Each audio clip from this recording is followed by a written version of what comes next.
Hey fellow founders, welcome to another episode of the Founder Daily Vlog series that I've been doing here as I look to build my startup Oquire. Conscious that it has been probably over a week now since the latest video, so I know it's not technically daily, but just kind of sharing these short recaps. And in today's video, I wanted to talk about a frustrating experience that I think a lot of founders can find themselves in, and that is when you're not moving as fast as you want to or would like to be moving. And I find myself in that period or kind of going through this period at the moment, and the light is at the end of the tunnel, which is a positive. But I think as founders or, anyone who's really a high performer, in your day job, in your career, in sport, whatever, these are situations where you do find yourself struggling a little bit, right? Because you're used to running 100 miles an hour, and then for whatever reason, you're not moving as fast as you'd like. Now, obviously, as the founder and CEO of the company, it's my responsibility to make sure that everyone else can keep pace and that we're working as fast as I want us to. So some of this certainly falls on me, and ultimately I have to take responsibility for that. There's been some situations that have been less than ideal and have led to this position. So I wanted to share that with you today and talk about that and how I'm kind of overcoming some of these challenges. So when I took the funding from Founder University, one of the main things that I wanted to do is earmark some of those funds towards design, to improve the design from what I see is like a 5.5, 6 out of 10, at least to an 8 out of 10. I know, we're not probably going to get to a 10 out of 10 straight away, because it probably takes more money and time than we have, but I definitely wanted to lift the overall look and feel. So I've hired a lot of people off of Upwork in the past, and that's the kind of default platform that I use for finding freelancers. So I turned to Upwork to try and find a designer. Now, I know that a lot of people put out projects and it's like, hey, I need someone to design an app for me, or I need someone to design a landing page. And that really gives the designer very little information to go on, right? And then, it's kind of like, how long's a piece of string?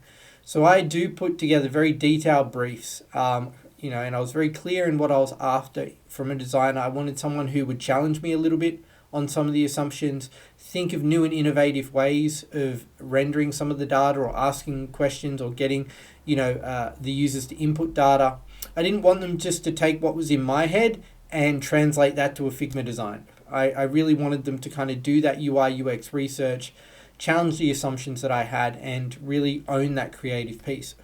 Now, that's a little bit different to how I've worked with designers in the past, because I typically have had a lower budget and have kind of taken on some of that workload myself and decided just to direct them.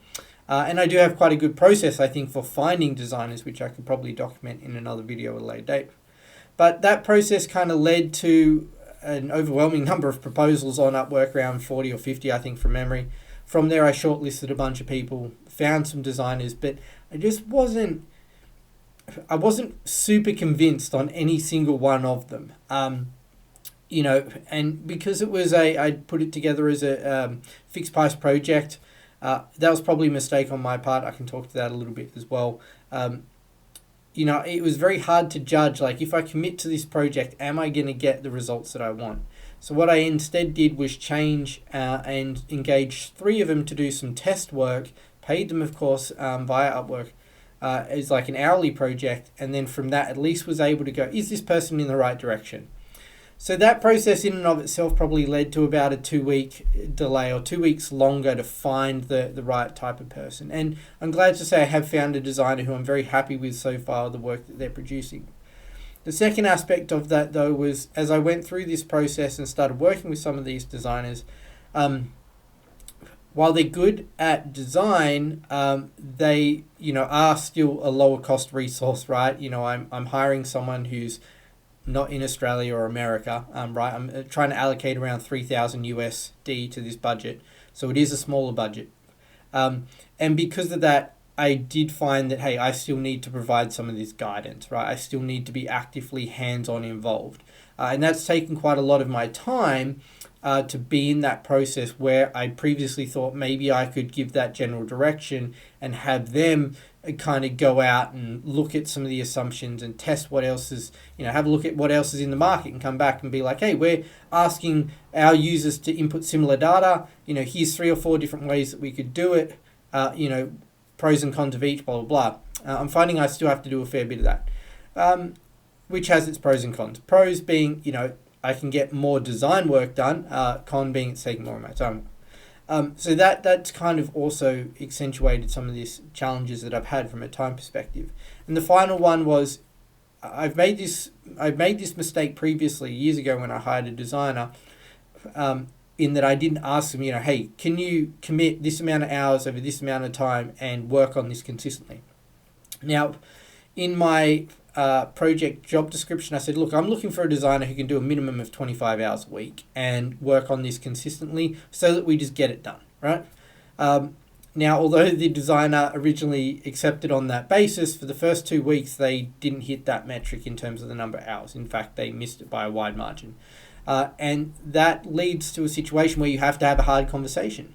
And, I wrote to him over the weekend, actually, and I said, look, I appreciate the work you're doing. I like what you're doing from a design perspective, but if we continue down this path, it's going to take way too long. So I need you to commit to this minimum number of hours and to work on it on a consistent basis, like, each day.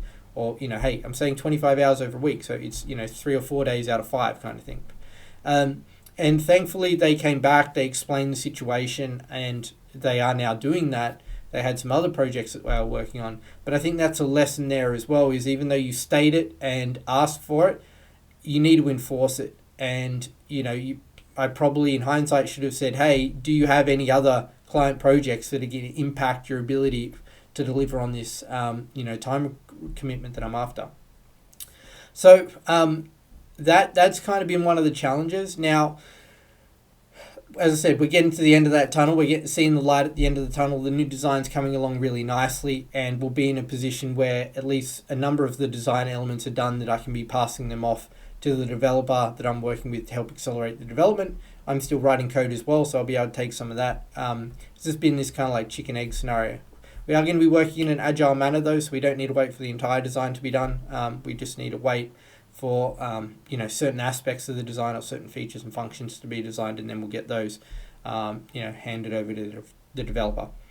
So that's just a really an update on the situation. Comment down below if you've ever found yourself in this similar frustrating position. It might not be with your designer, it might be something else. The desire to run fast, but you're feeling like you're walking slow. As I said, I feel like I'm getting on top of it now, but I wanted to share that because that's the point of these videos, right? To be transparent and show that building a startup isn't always, a straight line. There's a lot of bumps along the way. So catch you in the next one. Thanks for watching.